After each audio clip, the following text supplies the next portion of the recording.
আজকে আপনাদের সাথে শেয়ার করব আমার শ্বশুরবাড়ির বন্যা পরিস্থিতি নিয়ে। তো হ্যালো, আসসালামু আলাইকুম, welcome to our page Aladin GD lifestyle. সবাই কেমন আছেন? আশা করছি ভালো আছেন, আমরাও ভালো আছি আলহামদুলিল্লাহ। পুরো ভিডিও দেখলে বুঝতে পারবেন আমি A to Z বন্যার পরিস্থিতি আপনাদের সাথে শেয়ার করছি। এই তো দেখতে পাচ্ছেন আমরা রাস্তা দিয়ে হাঁটছিলাম, এখানে কিন্তু একদমই পানি ছিল না।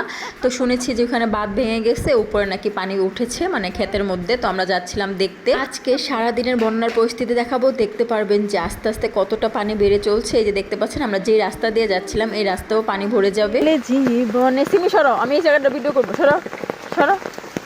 এইটা হচ্ছে আমাদের বাইরের পুকুর। এই পুকুরটাতে কিন্তু অল্প একটু পানি ছিল, তো অনেকটা ভরে গিয়েছে। তো এখন আমরা যেখানে যাচ্ছি সেটা হচ্ছে মুহুরী নদী। তো মুহুরী নদীর পানি ছিল অনেক দূরে, আর এই পাশে ছিল ক্ষেত। কিন্তু পানি উঠে এমন পরিস্থিতি হয়েছে যে ক্ষেত পুরো ভরাট হয়ে গিয়েছে, মনে হচ্ছিল পুকুর। তো এদিকের কিছু ছেলে পেলেরা বস্তা দিয়ে এগুলো ভরাট করে দিয়েছে যাতে পানিটা এই পাশে না আসতে পারে। মাঝখানে কিন্তু মানে বাঁধ ভেঙে গিয়েছিল, কীভাবে যেন পানি ঢুকে যাচ্ছিল। তো বন্ধে এগুলো ঠিকঠাক করে দিয়েছিল। আর এই তো দেখতে পাচ্ছেন এই যে এটা কিন্তু এই সাইডটা কিন্তু পুরোটাই ক্ষেত ছিল, কিন্তু এখানে পানি চলে আসছে। আর আজকে সারাদিনে দেখতে পারবেন যে একটু মানে অনেকটাই পানি উঠে মানে আমাদের বাড়ির উঠানে পর্যন্ত চলে গিয়েছে, মানে আর একটু বাকি ছিল, মানে ঘরের ভিতরেও ঢুকে যেত। আর কি যাবো, ওইদিকে যাবো না, আর যাবো না, পুরো জায়গাটাই এমন হয়ে গেছে। হ্যাঁ।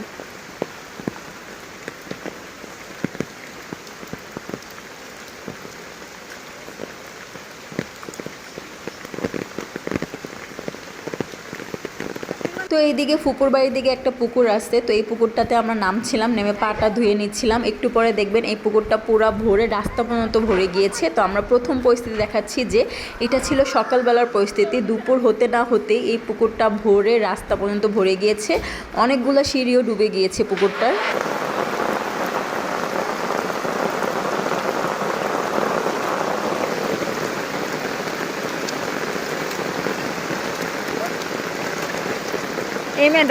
এই তো দেখতে পাচ্ছেন উঠানটা পুরো পানিতে ভরে গিয়েছে, 2 সিঁড়ি বাকি আছে ঘরের ঢোকার। আর বাড়ির সবাই তো অনেক টেনশনে ছিল যে ধানগুলো যদি ভিজে যায়। ধানগুলো এক এক করে বস্তায় ভরছিল, আমিও টুকটাক হেল্প করেছি, যদিও আহামরি বেশি না, মানে আমার দেবর বস্তাতে ভরছিল আর আমি জাস্ট বস্তাটা ধরে রেখেছিলাম। এগুলো দেখে আমার ছোট ননদ আর মেজো ননদ তো হাসছিল যে আপনাকে কে বলছে এগুলা করতে, আপনি এগুলা করতে পারবেন? ঠিক আছে ঠিক আছে করেন, আপনাদেরই তো বাড়ি, আপনাদের তো করতেই হবে আগে পরে। যদিও আমাকে দানের কাজটা কেউ করতে বলেনি, কিন্তু আমার মনে হয়েছে যে সবাই যেভাবে টেনশন করছিল যদি পানি উঠে যায় ধানগুলো নষ্ট হয়ে যাবে, ঠিক আছে টুকটাক হেল্প না হয় করেই দিলাম। আর এই দেখেন সকালের পরিস্থিতি আর এখনের পরিস্থিতি। তো এই যে দেখতে পাচ্ছেন প্রায় রাস্তায় উঠে যাবে পানি। আর এই জায়গাটাতে কিন্তু কুরবানি দেওয়া হয়েছিল আমাদের, মানে আপনারা আমার কুরবানির ভিডিও দেখলে দেখতে পাবেন যে এই জায়গাটাতে গরু জব করা হয়েছিল। আর এই জায়গাটাতে পানি উঠে পুরো পুকুর হয়ে গিয়েছে। কেউ বলতে পারবে যে এই জায়গাটাতে একটা শুকনা জায়গা ছিল? এইটা তো ঠিক হইব। আল্লাহ, এই জায়গাতে কুরবানি হয়েছিল না, আজকে এই জায়গাতে পানি, কোনায় কোনায় পানি।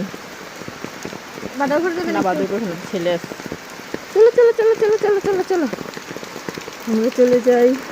এখন দেখাচ্ছি আমাদের বাড়ির ভিতরের পুকুরের অবস্থা। এই যে দেখেন পুকুর আর আমাদের বাড়ির উঠান একদম সাথে সাথে চুই চুই করা পানি। আর একটু পরে পুকুর আর উঠানের পানি একসাথে হয়ে যাবে, একটু পরে বুঝেই যাবে না যে কোনটা পুকুর কোনটা উঠান। তো যাই হোক, এই যে দেখতে পাচ্ছেন আমাদের উঠানের অবস্থা। উঠানে কিন্তু প্রায় পানি চলে আসছে, আর একটা সিঁড়ি বাকি, একটা সিঁড়ি পরিপূর্ণ হলেই পানিটা উপরে উঠে যাবে।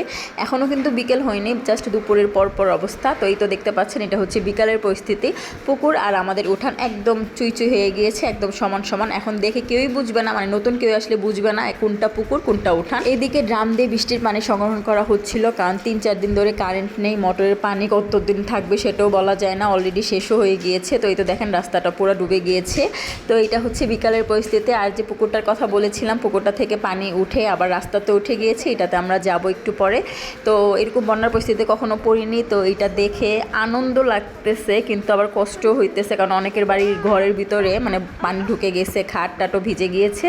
কিন্তু আমাদের তো আল্লাহর রহমতে ঢুকেনি, কিন্তু ওদের কথা ভেবেই খারাপ লাগছিল। কিন্তু আবার নতুন নতুন বন্যা দেখে মানে কেমন যে লাগতেছিল, মনে হচ্ছিল একটু পরে পরে যে দেখি। আর এই দেখেন ময়লা পানিতে নেমে গিয়েছি বন্যার পানি দেখার জন্য, মানে কি বলবো, এরপরে তো পা চুলকায়, অবস্থা খুবই খারাপ, কারণ এগুলো তো ময়লা পানি ছিল, পা চুলকাবে এটাই স্বাভাবিক। তারপরও পা চুলকানোর কথা বাদ দিয়ে আমরা বন্যার পানিতে হাঁটছিলাম আর দেখছিলাম কতটুকু পানি উঠেছে কোন দিকে। ওদের গেলো সিঁড়ি আর একটা বাকি।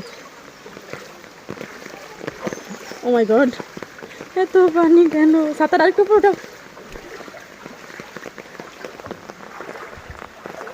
এই আয়াত বসে ফুটতেছে, বসে নেটওয়ার্ক আসছে নেটওয়ার্ক। এই তো দেখতে পাচ্ছেন সকালে এই পুকুরটাতে আমি পা ধুয়ে গিয়েছিলাম সিঁড়ি থেকে নেমে, এখন সিঁড়িটির কিচ্ছু দেখা যাচ্ছে না, রাস্তা আর পুকুরের পানি সমান সমান হয়ে গিয়েছে। আর এই তো ঝুম করে দুইটা কবর দেখাচ্ছিলাম, সেটা হচ্ছে আমার দাদা দাদুর কবর, মানে হচ্ছে ভালো মানুষের দাদা দাদুর কবর। আল্লাহ সকল কবরবাসীদের ভালো রাখুক, এই দোয়া। পানি পানি পানি 10 মন একবারে। যাক, আসছে না, নেটওয়ার্কও পাইছেন। হ্যাঁ মজা, কথা হয়ে গেছে। বাচ্চাগুলো মজা নিতেছে পানি নিয়ে। এটা আমরাও করতাম আগে, বাচ্চাদের কথা বলি না কি আমরা। আর ওই যে দেখেন আমি এদিকে বসে বসে ভিডিও নিচ্ছিলাম, আর এদিকে আমার শাশুড়ি ভিজে পড়ে একাকার অবস্থা। তো এই তো দেখতে পাচ্ছেন আমার শাশুড়ি এখান থেকে মানে কতবার যে যাওয়া আসা করছে, মানে পুরো জামা টামা ভিজে একাকার অবস্থা। তো যাই হোক, এদিকে সবাই টেনশনে আছে ধানের বস্তা নিয়ে, যদি বন্যার পানির ভিতরে ঢুকে ঘরের ধানের বস্তা কই উঠাবে, সানসেটে সব জায়গায় নিবে কি নিবে না, এইগুলা নিয়ে আমার শাশুড়ি আর জেঠা শ্বশুর কথা বলছিল। আর এই যে দেখেন পানি, বলছিলাম যে এক সিঁড়ি বাকি, এখন এক সিঁড়িও কিন্তু উঠে গিয়েছে, আর একটু বাকি ঘরে ঢুকার। আর এই সেই ধানের বস্তাগুলো, যে ধানগুলো আমার শ্বশুর বেশি দামে বিক্রি করবে বলে রেখে দিয়েছিল, মানে এগুলো কাঁচা ধান ছিল, আর যেগুলো খাবারের চাল, মানে খাবারের চালের ধান, সেগুলো ওই ঘরে আছে, ওইগুলো সেফলি রেখে দিয়েছে সানসেটের উপরে। আল্লাহর অশেষ রহমতে সব ঠিকঠাক ছিল, ঘরের ভিতর পানি ঢোকেনি। পরের দিন সকালেই দেখা গেছে পানি নেমে গিয়েছে, সবাই সবার জায়গা থেকে টেনশন মুক্ত হয়েছে, আলহামদুলিল্লাহ। আল্লাহ হাফেজ।